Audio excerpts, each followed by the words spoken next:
He was a legendary film director that harbored a love for video games, and in 1999, he would be inspired to bring his love of movies and video games together after watching his son play the classically lauded video game adaptation of 007 GoldenEye. His name was Steven Spielberg, and he had just released the critically acclaimed movie Saving Private Ryan. Still in the afterglow of the success of his World War II masterpiece, Spielberg decided to work on a project that would bring his love of World War II to video game consoles everywhere. He would bring the idea to his new gaming division of his movie studio DreamWorks and would be personally involved in the production of the first game in the Medal of Honor series. But would the Medal of Honor game live up to the hype of its inspiration, both of GoldenEye and Saving Private Ryan? And would it become a game that would be lauded as a classic for years to come? We discuss this and more as we take today's trip down memory card lane.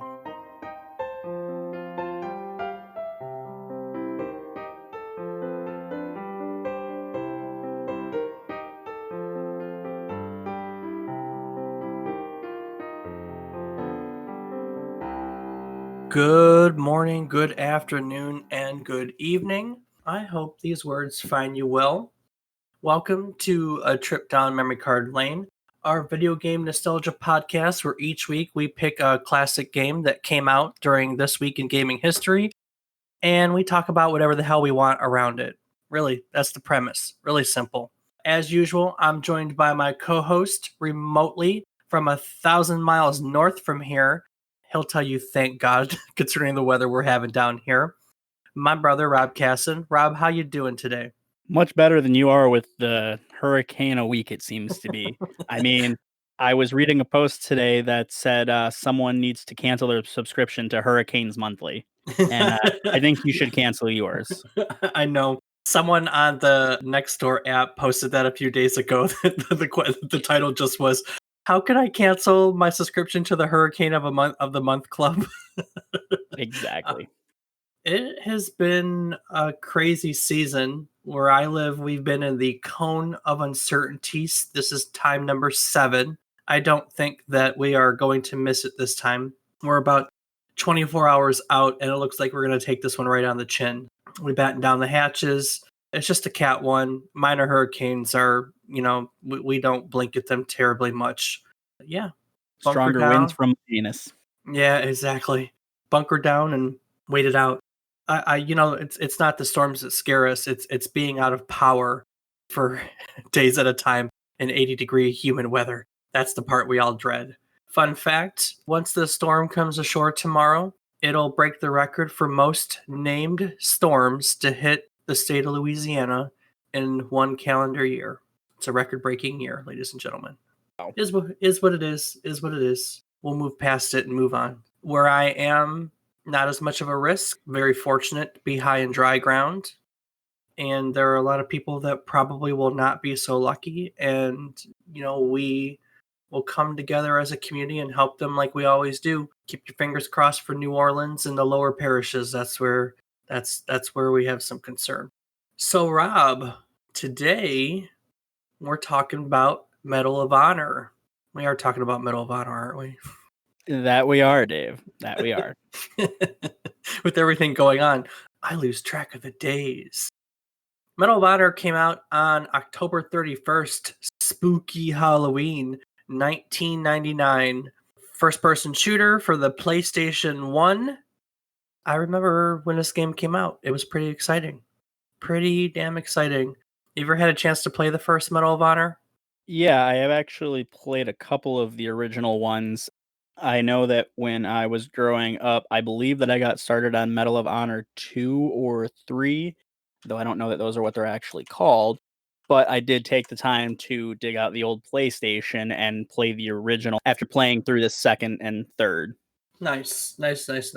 Well, for a while, I mean, this was the first person shooter. It was pretty special for the time. Didn't last very long though, and we'll kind of talk about that. All right, what do you know about Medal of Honor? I know that it was a first-person shooter based on World War II. I believe, if I remember something I read a long, long time ago, that it had something to do with Saving Private Ryan. Maybe there was a reference in one of the games, but I just vaguely recall that Medal of Honor had something to do with Saving Private Ryan. That is very accurate. Very, very accurate. Medal of Honor was created by legendary filmmaker Steven Spielberg. You know Steven Spielberg at least? No, who's that? What does he do nowadays, movie-wise? He's done... What's his recent stuff been? I can't think of it. Can you think of it? Any of his recent stuff? Yes, some of his more recent works would be What's he doing nowadays? well, depends on how recently you're asking. According to Filmography, the most recent thing he's done is a release of the 2018's Ready Player One. Oh, yeah, he did Ready Player One. Hey, speaking of Ready Player One, you know that there's a Ready Player 2 book coming out next month? I did not know that there was a book by the name Ready Player One. I thought that was an original idea. I didn't do too much research into it, although it was a good movie. Yes, it was a book. I don't even know what else to say. It was a book, and there's a sequel coming out in November of this year called Ready Player 2. Steven Spielberg, known back in the day for Jaws. Jaws was his breakout. The Indiana Jones series, Hook, Jurassic Park series, Schindler's List, Saving Private Ryan. He has done a ton of excellent movies, but he's also an avid video game player. The idea for Medal of Honor came from his love of video games while he was playing GoldenEye. Do you know GoldenEye for the N64? I have no idea what you're talking about, Dave. Oh I've man, never heard of never GoldenEye. played. I know that's just a nothing game. I don't even about know. to say that you've never played it? Lies. I have definitely spent quite a few days playing that game. I know growing up that I had a couple of friends who had it, myself not having it. I would spend a lot of time over there and we would constantly play. Granted, I would always be the worst of the group, but still loved Tell it. me, was it always proximity mines in the ductwork? No, mostly just guns. Golden gun, always the golden gun. Did you play the golden gun mode a lot? Not a lot, but enough that I told them to stop playing that or I wouldn't play with them. I was pretty bad at the time. That was prior to me playing a lot of first person shooters, or I believe, would that be considered third? No, it's first person. Okay. I just couldn't remember, honestly. I had a brain fart there. But yeah, I hadn't played a whole lot of first person shooters at the time around when I first started playing that, so I was absolutely terrible. It's all right. I'm a movie buff who just had to ask what else Steven Spielberg has done as a director, so we're allowed to have brain farts in this episode. Very true. Idea, GoldenEye, with his son Max. You know, and Spielberg always had a fascination with World War II. And yes, he had just done Saving Private Ryan. And he took the idea of bringing the two together, a video game and World War II a la Saving Private Ryan, to DreamWorks Interactive, and a game was born. In fact, little side note, the military advisor that he worked with in Saving Private Ryan was also his military advisor for Medal of Honor. That's what we're talking about. Yes, that's what we're talking about today.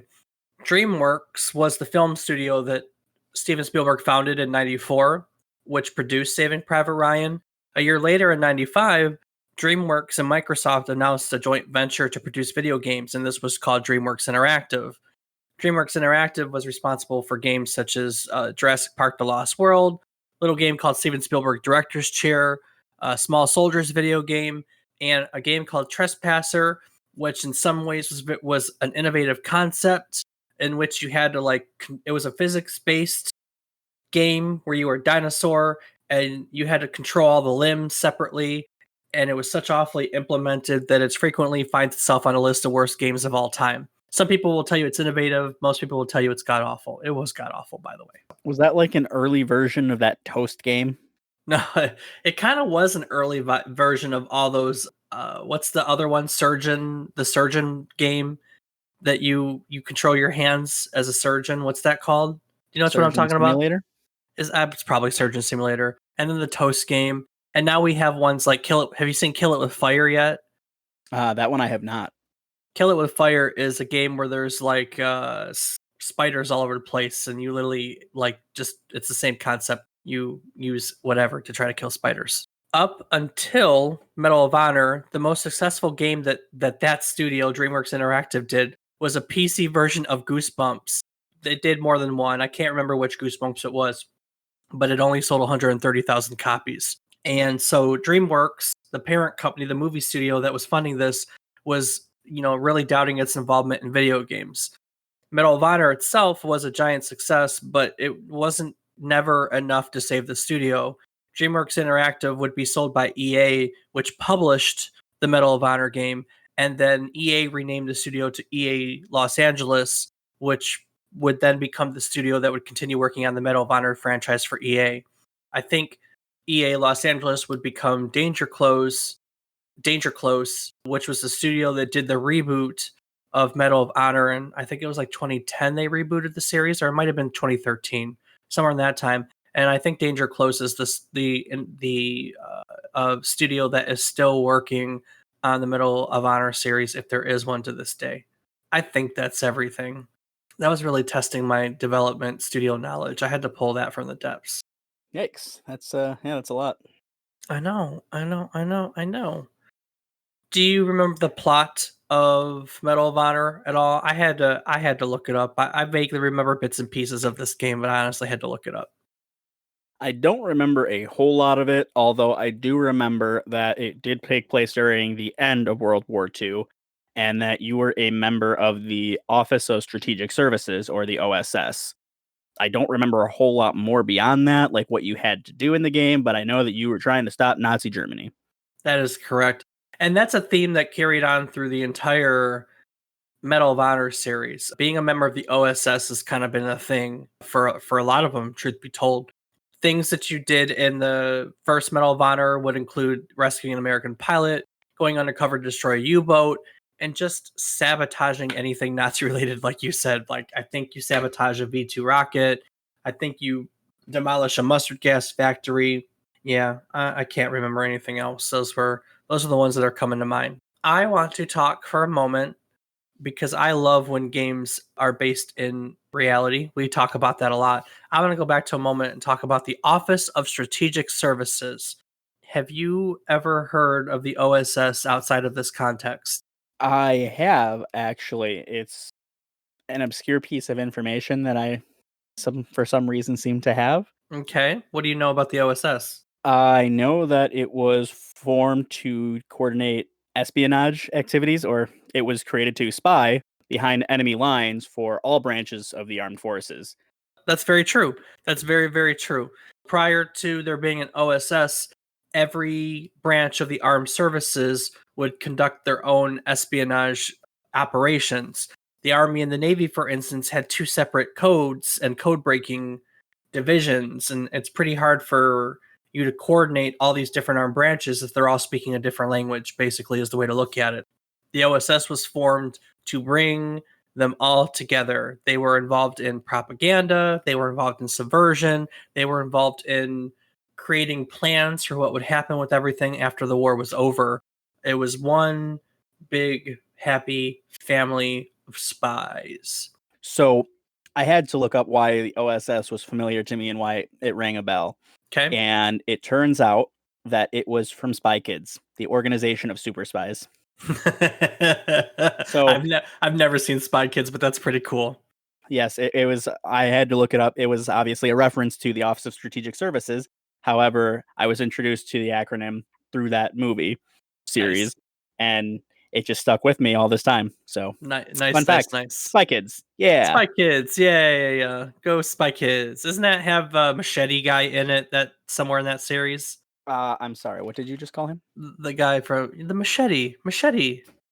What's his name? Come on, Dave, you got to know this. Again, movie buff brain fart. God dog it. I can see his face. I could see his face in so many different movies. I don't know. You can hit me with it. I'm gonna have to look it up if you don't. So Danny Trejo. thank you, Danny Trejo. Exactly, Machete. He is in the Spy Kids series, is he not? That is correct. Okay, good. All right, I'm not crazy. I've never seen it. I only know As him. is Cheech Marin, by the way. Seriously? Yes, he was their uncle. in the first movie. Knock, knock, knock. Dave? Dave's not here, man. Yeah, boy. So the OSS was kind of the precursor to the CIA. At the time, there was no CIA, so this was espionage before there was an espionage organization. Among the things that the OSS did included training resistance operatives behind enemy lines. They would infiltrate Nazi organizations to collect information, such as the location of like V2 rocket building sites, so their bombers could, properly bomb factories. And they got their hands on a Soviet code book to help break the Soviet code breaking secret code. The OSS was, again, all this subversion and espionage stuff. The cool part about the OSS were their gadgets, right? Right? Rob, Right. when we talked about Battlefield, did you never played the secret weapons or World War II? We talked about that, did we not? We did, and I had not played it. Oh, so you didn't get to see some of the gadgets. So the OSS is where all these fun gadgets came from, and it's like they were your James Bond type people. They used the silent pistols. They used the lightweight submachine guns. They had explosives that were designed as lumps of coal or bags of Chinese flour that were nicknamed Aunt Jemima. They had compasses that were hidden in uniform buttons. They had maps and playing cards that, the playing cards would peel apart and in the middle would be a map. They had cameras that were in the shape of matchboxes, and they had cigarettes that were laced with hemp to induce uncontrollable chattiness. They would Nice. they would give a cigarette to the guy they were trying to get information out of, and he would go off. So this is kind of where your James Bond stuff came from.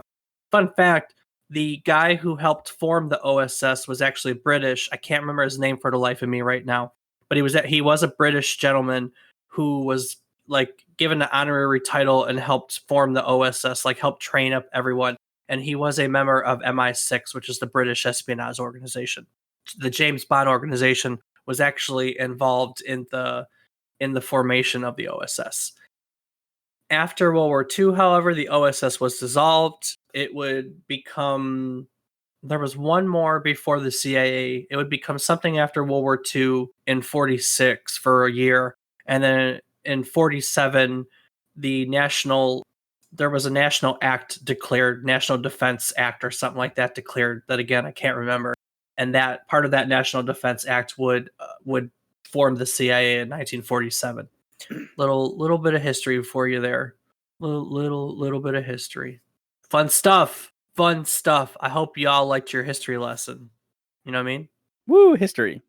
Woo, history. The OSS. Woo, fighting Nazis.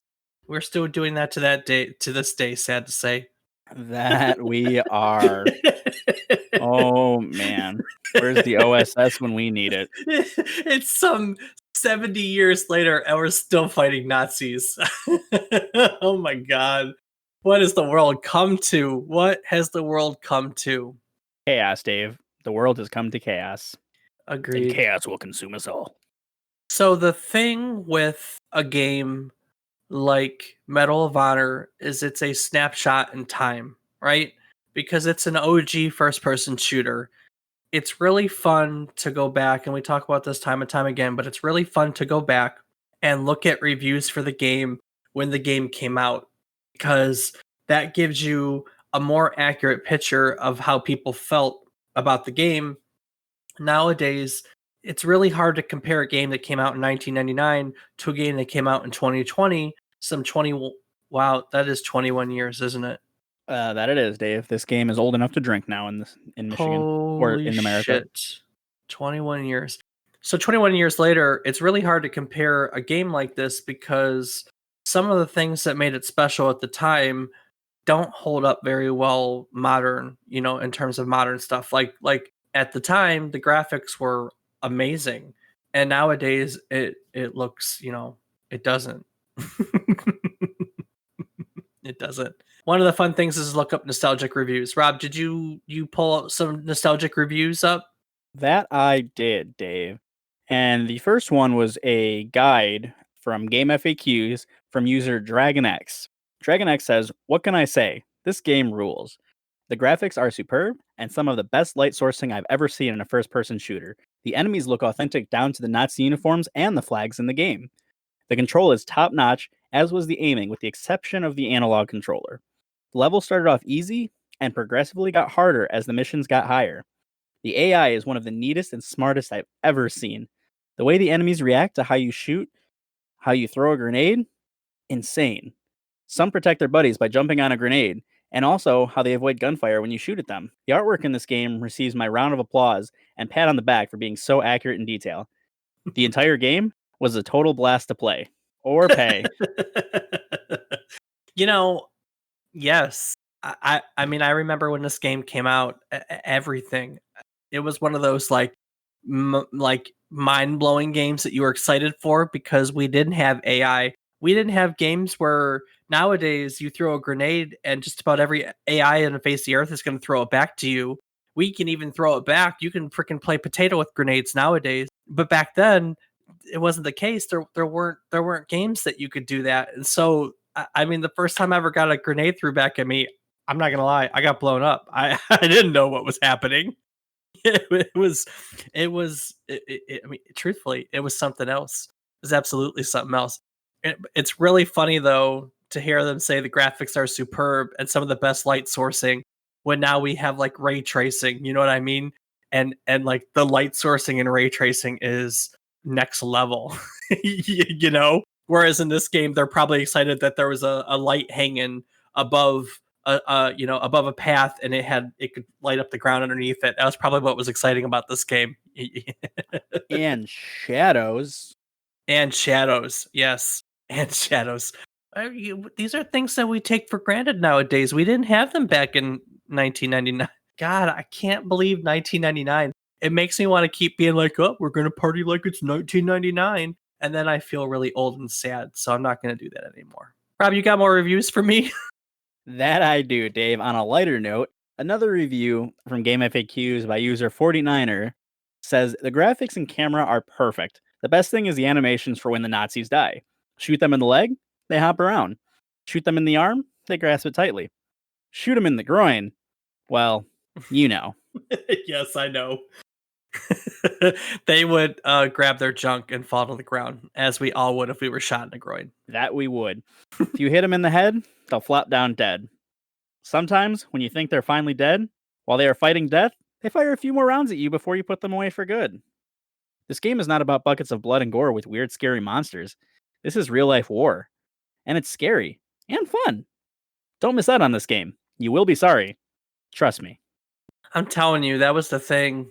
It was a novelty at the time to shoot them, like shoot their arm and have them grab their arm, or shoot their leg, and then they would be hopping around on their leg, or running towards you with a limp. Maybe not running towards you with a limp. I might be over exaggerating how good this game was, but the fact that the animations were such that the games were reacting to how you were shot was, again, this was special at the time. What else you got for me? Last review that I have was again from Game FAQs, and it was by user LeChat. So LeChat mentions that the AI of the guards is generally high from the word go, with them hiding around corners and behind walls, popping up around ever so often to lose a couple of rounds into you. Levels are well designed with a clear theme to each of the 7 stages, each with 3 or 4 levels. The main criticism with the levels is that they are a bit too well designed. Gameplay can occasionally seem a bit linear. It's quite difficult, I found, to actually get lost. Objectives are arranged in a line along the level, especially in the first few, but still in the last lot as well. The levels are designed a bit too well because they're linear. That didn't make much sense to me either. I don't know. I don't know. So, but I will agree that the AI was pretty advanced for the day. So the artificial intelligence, right? All those reviews talked about the animation and kind of the AI at the AI, talked about how the enemies would react to getting shot, talked about how the enemies would react to getting a grenade thrown at them. I want to talk very briefly about stuff like that. Do you think that we take stuff like that for granted nowadays? Absolutely. We're so used to it being around that we just don't even think about it anymore. I mean, there are a few games here and there, I'm sure, where people are amazed at the level of intelligence that some of these games are showing. But then you play games like Forza, for instance, and the AI just smacks into you at full force, much like most of the players online. Or the bots in Rocket League if you play with bots. I haven't in quite a while, so I wouldn't know that to that end.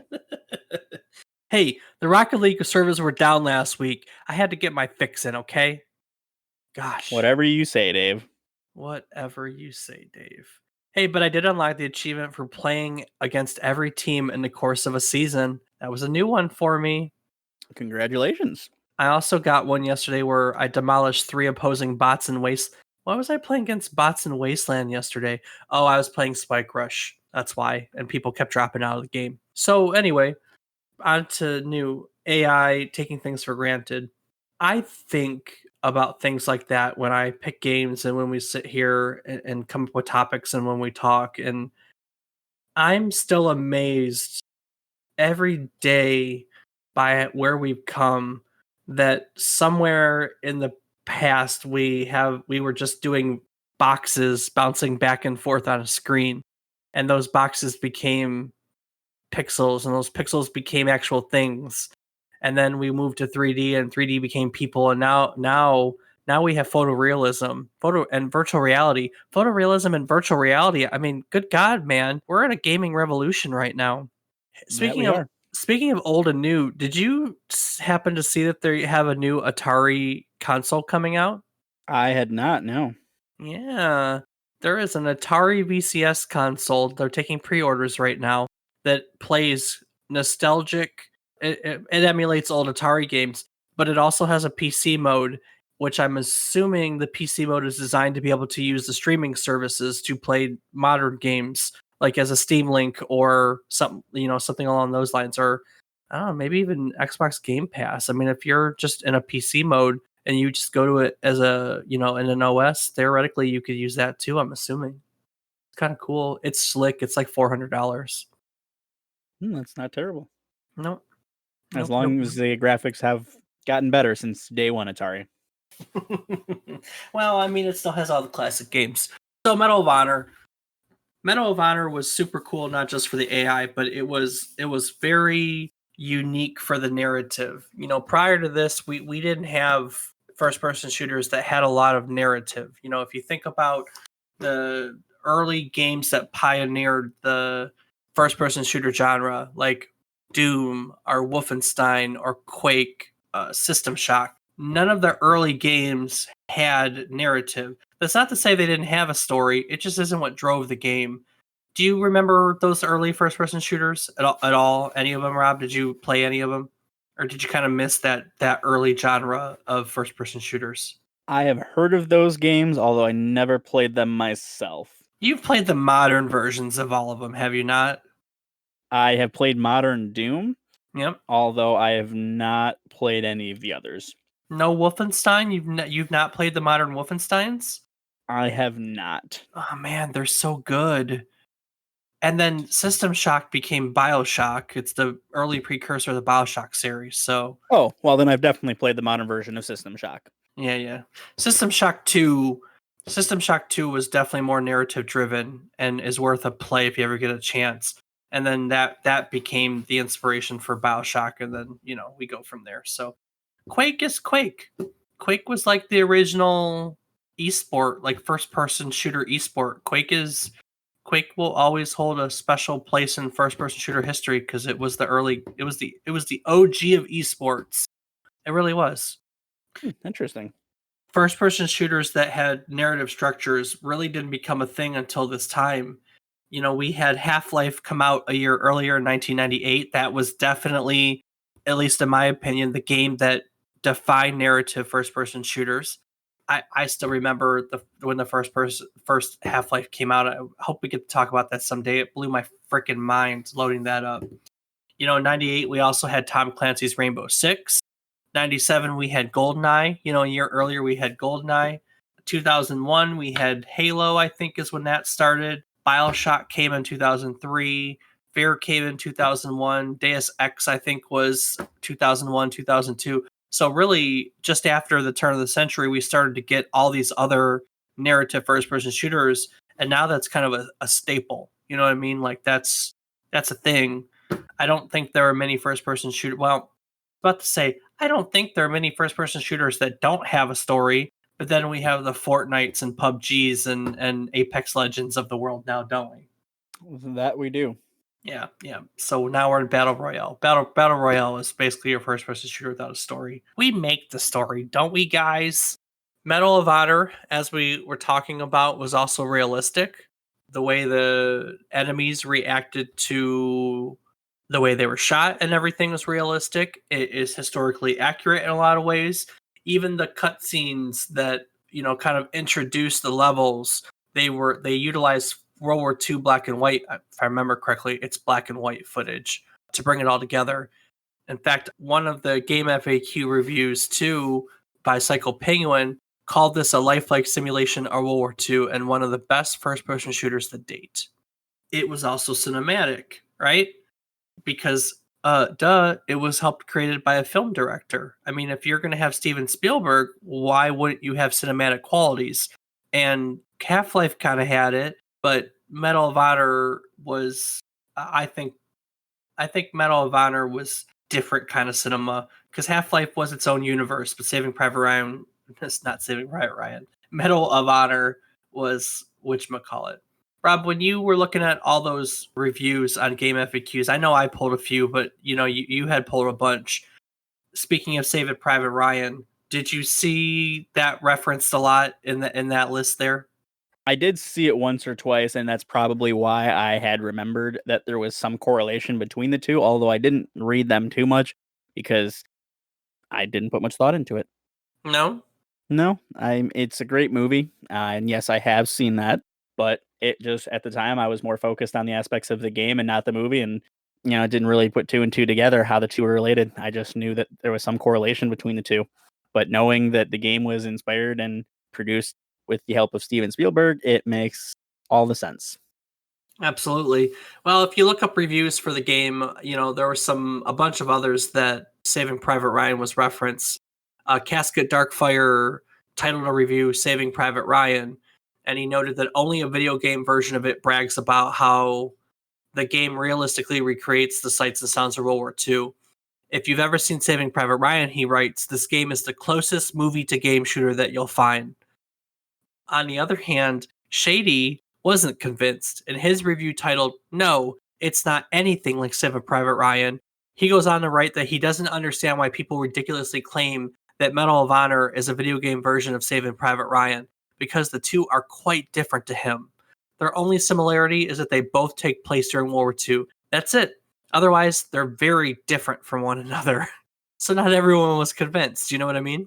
Yeah, absolutely. I mean, everyone has their opinions. Some people feel it did correlate, some people feel it didn't. When we started this episode out, I referenced GoldenEye, and you kind of got excited. I mean, we made a joke about GoldenEye, right? GoldenEye is special. Is that fair? GoldenEye holds a special place in everyone's heart. I wouldn't say everyone, but I will definitely say that for those who have played the game, I would think that it does. As you were growing up, I feel that anyone who started playing it today would think it's a pile of turd. But for those of us who were around during the early days of gaming when that game was revolutionary for its time, it absolutely holds a special place in our hearts. Man, I'd like to test that theory because I don't know if it's going to be a giant pile of turd. I think it'd still be a lot of fun. How many? I don't know because we have a lot of first-person shooters. I don't know if they have the same charm that they used to, though. GoldenEye came out in 1997. Medal of Honor came out in 1999, about the same period. Medal of Honor, as we talked about in the reviews, people had nothing but good things to say about it. It got great critic reviews. It got great reader reviews, right? We're talking about people that said it was superb, it was revolutionary, one of the best first-person shooters, yada, yada, yada, yada, yada. Correct? Correct. Do you hear anyone talk about it anymore? Is this game ever considered one of the classics when we talk about video games? Ever? Not that I can think of. No, it's true. I dug, ladies and gentlemen. I looked and I looked on list after list after list of the best video games of all time, and I could not find Medal of Honor on any of them. Now, I mean, I'm not going to pretend I dug to like top 500 or anything, but No, this game has fallen out of the video game. It's not part of the discussion anymore. And so, Rob, what I wanted to talk about is why. Why do you think that is? For a game that was so revolutionary for its time, how did it fall out of favor? What's the problem? What do you think the problem is? I mean, as consoles developed and got better, a lot more developers were also showing up on the scene to create different visions of these games. And Medal of Honor kind of, from what I know in the first few games, stuck to the same linear structure, the same World War II, and you can add on some things here and there, but the game fundamentally was the same. With a lot of the newer first person shooters, they added different elements. Take into consideration Halo. It was entirely new, offered a vast multiplayer, an entirely new storyline, and drew people in a lot more, not only because of the advanced graphics, albeit a more unrealistic style due to being based on space and aliens, but that charm, this art style was also part of its charm because it was different. It was something unique and new that drew people in and took away from the familiarity that they were continuing to get with each Medal of Honor. And even as the new ones were coming out, more and more so, the original fell back in away from the limelight. Very, very true. I think that for a game to be considered a classic, it has to do. I mean, it can do many things, but I think that there are two basic things that a lot of them boil down to, right?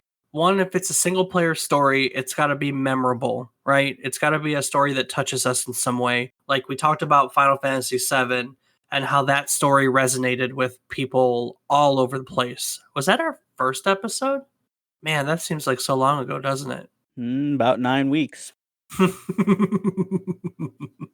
So one, I think a game has to resonate with people.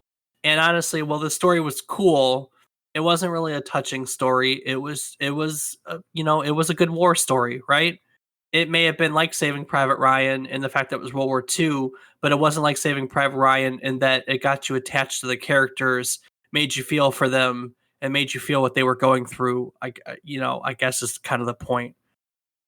The second thing is that for a game to be classic in the lexicon, it has to be attached to some sort of nostalgia, which we go back to all the time. Nostalgia for a lot of people is the time that we spent playing them. We talk about GoldenEye, for instance. GoldenEye, we had a ton of fun playing with our friends. I couldn't tell you much about the single player of GoldenEye. I know it existed. I played it. I actually played it and got a lot of the medals on it. I remember that there was like a hard mode, but that's not why I look back fondly on GoldenEye. I look back fondly on GoldenEye because I played probably hundreds of hours of it with my best friend, blowing each other up and murdering one another. You know what I mean?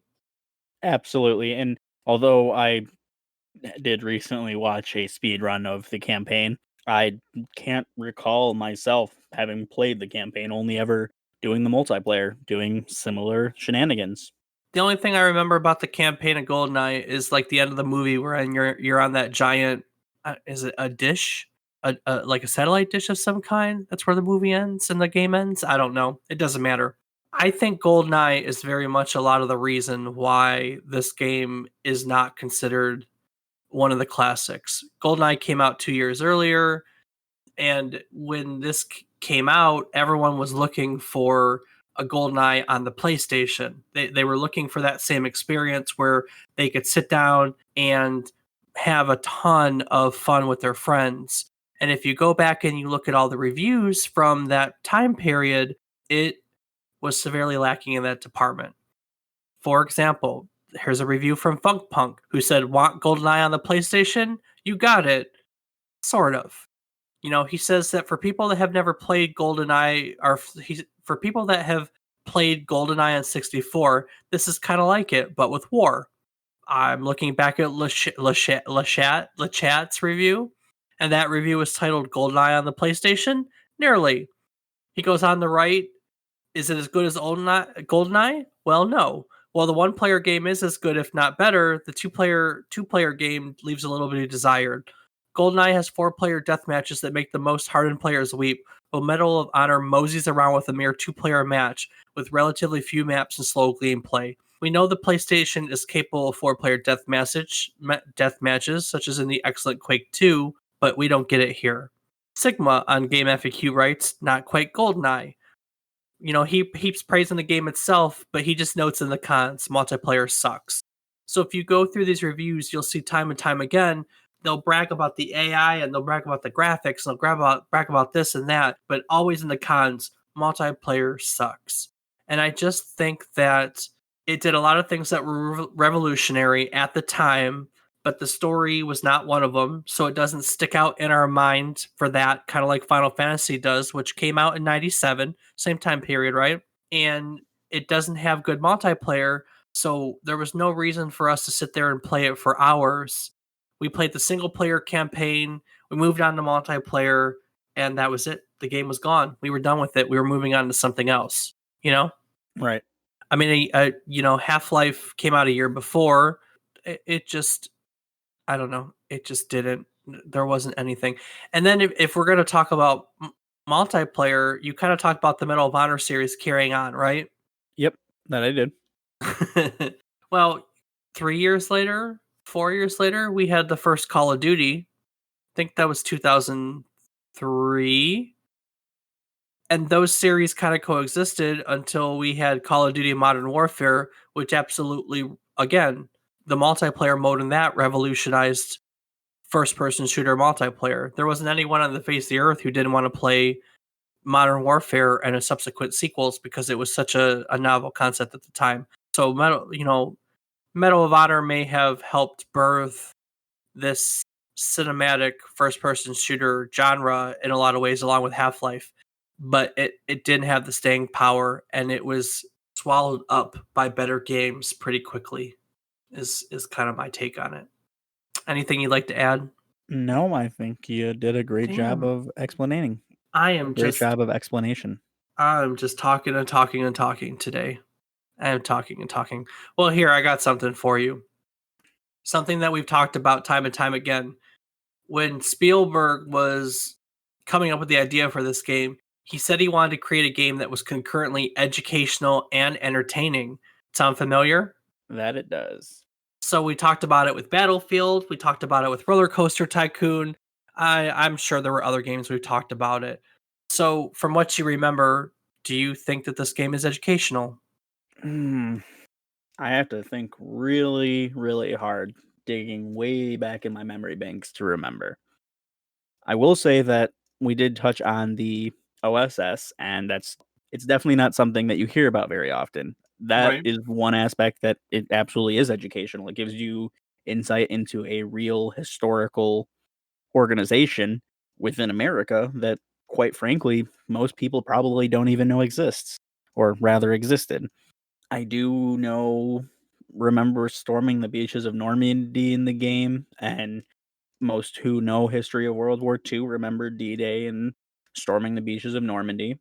So you kind of get a firsthand look into what it was like coming onto the beaches and coming up the hillside to the bunkers where the Nazis were running and gunning with their machine guns.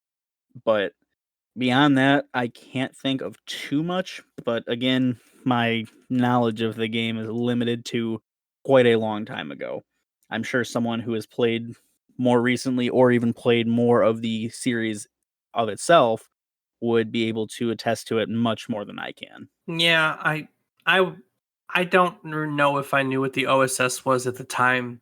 I don't know if I was old enough to care about what the OSS was at the time. You know what I mean?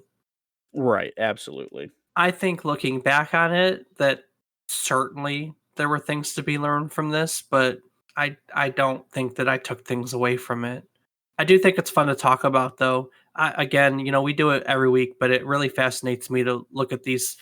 One of the challenges of being a historian, and we don't talk about it, but for those of you that don't know, is I have a history degree. I'm a historian in some ways. One of the challenges of being a historian is it's sometimes hard to be an observer of history without bringing the biases of where you are now into your observations about history.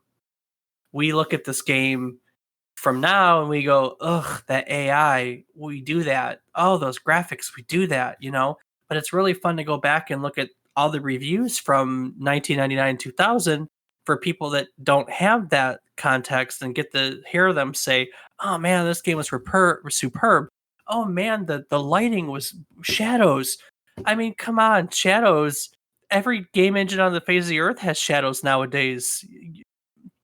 But it again, every time we do this, it always blows my mind to think that there's how far we've come and all of the different what's the word I'm looking for? All of the different roadblocks and revolutionary turns and just all these revelations, all these times, all these moments that we've gone to, you know what I mean? Absolutely. It's super cool to be able to do this weekend. Well, in case you hadn't noticed, listener, I'm very thankful to get to do this week in and week out, and that you're listening to us do this week in and week out because I really like going back and looking at these little snapshots of history for what they are as snapshots of history. Well, that's Medal of Honor. Unless you have something else you want to add, I'm done. I've been talking about it way too much. No, the only thing I could think of is another brief history that the Medal of Honor, for its namesake, is a well-known medal within the military. That's a good point. I didn't even think about that. It's not just any medal in the military; it's the highest distinguished honor that a U.S. military soldier can be awarded. Is it not? That is correct. It is the highest and most prestigious decoration that can be awarded to U.S. military service members. It's awarded to them through acts of valor. I do know that it is normally awarded by the President of the United States in the name of U.S. Congress. And I believe that it was really constantly I believe that it was mistakenly called the Congressional Medal of Honor for that reason. But the name of the medal is just the Medal of Honor. Very true. I didn't think about it from that perspective. That is a very very good point. Very good point. I don't know if you're ever awarded the Medal of Honor in that game, which is kind of ironic if you think about it. You know, that's something that I don't remember myself. Hmm. There you go. I'm sure someone, hey, if you're out there listening and you know the answer to that, hit us up on our Discord and let us know. Send us an email. Let us know. The links to all that are on our website, memorycardlane.com, right? Memorycardlane.com. Hit us up. I want to know. I want to know. I want to know. That was a good one, Rob. I like that notion. I'm kind of sad now that I didn't do a little bit more research on the Medal of Honor. That would have been a nice angle to take too, since I like educating people using video games. It's kind of what Well, we do here, isn't it? that we do. And it's no big deal, Dave. I mean, we all know in the family that I was more of the military buff. I took more after dad in that aspect, that I was the one who was interested for years. And unfortunately, due to my surgery, it never became a reality. I'm not even going to refute that. I could, yeah. I'm the academic. I'll take the academic side. Not that I didn't have to take entire classes on American military history, but that's neither here nor there. I have something new for us, Rob. Something new Ooh, to try this week. I new? What's found, that? I know, I found a giant list of generic questions geared towards gamers, and I thought that it would be fun to pick a random one every week to answer. Kind of like a getting to know. This is, look, if there was, and there is, I probably have one in my house. If there is some sort of bullshit, talk to your significant other communication book, but gamer specific, this would probably be some of the questions that are in it. So some of them are pretty cheesy. Fair enough. You ready for Well, this week's question? proceed with the first question of our Q&As, Dave. Would you rather have loads of time to play games but only be able to buy 2 games a year, or be able to buy loads of games but never have time to play them? Well, personally, it's funny that you should ask this question because prior to this year, I was always the loads of time to play games and only be able to buy 2 games a year. Not only be able to, but rather I would only be buying 1 or 2 games a year. There were only a couple that I felt I really have to get that. However, now I've definitely shifted more towards the buying loads of games, but never having much time to play them. And I feel that that's better in as you grow your game library, solely because it gives you more options to choose from. And yes, 99% of the time you're going to the same 3 games. But there are those situations where you have a friend who says, "Hey, do you want to play this really obscure game from 2018 that is now the most widely popular game around?" And you say, "Let me check my library." "Oh, wow, I bought that and never played it. Let's go." Ain't that the truth? That it is. What about yourself, Dave? What would you say? I think I'm the epitome. I think I used to be the epitome of be able to buy loads of games but never have much time to play them. If you were to ask my wife, I think she would tell you that for the longest time, I like to play games more than I like to buy games more than I like to play them. I think that nowadays, though, I'm more the buying a few select games here and there. I'm definitely more choosy with how I spend my money, and I keep going back to the same couple games over and over and over. I think that I would enjoy more quality time with a few good games, than I would like to just spend no time with a million games, personally. Now, and there you go. And Quick nothing Q wrong and with A. that. Quick Q and A. Well, that was a little bit about us. If someone wanted to learn more about us, Rob, where could they go?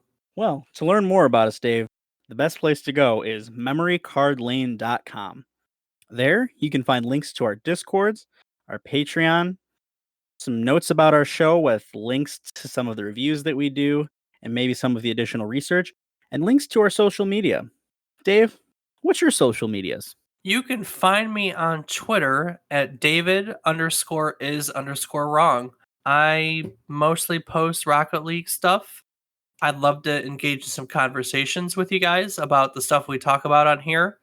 You can find us on Discord or hit me up on Twitter. Rob, what are you doing on social media these days? Well, Dave, listening to your Twitch, it's kind of funny because I just made a slight change to my twitch.tv username. Oh, yeah? What's that? I decided to remove the underscores to make it just a little easier for people to find. So you can find me on twitch.tv at FatBoyRipz, all one word. That's Fat Boy Rips. Interesting, interesting. If you want, so as Rob just noted, we have show notes on memorycardlane.com.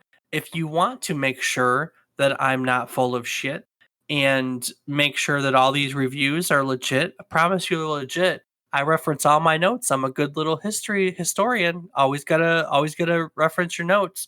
You can find those show notes like you noted on memorycardlane.com. You can check for yourself all the weird stuff that people are saying about these games. Definitely, definitely, definitely. Rob, before I take it out, anything you want to add today? I just want to say that I really appreciate the opportunity to be here. And I definitely can speak for myself. And I hope, Dave, when I say that I want to thank everyone for being here, it means a lot to us. And we hope that you continue listening. We hope you continue to enjoy this just as much as we do, hopefully, even a little bit more. And that we hope to keep bringing you the amazing content that we have. True enough. Those are some good words you have there. Well, ladies and gents, we've reached the end of this little trip down memory card lane. Coming your way next week. Next week, thank the Lord, is the end. It's finally election day in the United States. God, I am so excited. I don't even care at this point. I just want it to be over. Ugh. How about you? Right, You you want are. to? Yeah, that's what I'm talking about. I think we're all over it at this point. Over the election, over 2020, over absolutely everything. So, with the election being the dominant topic here in the United States, we are going to jump on the political bandwagon. Now, I just heard all your collective groans. I did. And I promise you, we are not going to sit here and talk politics. That is not what we're going to do. Yes, What we've we already are. made that mistake. I'm not letting Dave do that. What we are going to do, however, is we're going to talk about the genre of games that are government simulation games. We're kind of focus on those that simulate the presidential election. So it's going to be a little bit different of an episode because I'm going to be focusing on the history of the genre, which I love talking about history. And then we're going to delve into a conversation about the role that video games have increasingly played in the past few electoral cycles. So, a little bit of getting your learn on next week. If you're listening, next Tuesday, you go out and vote if you haven't done it already.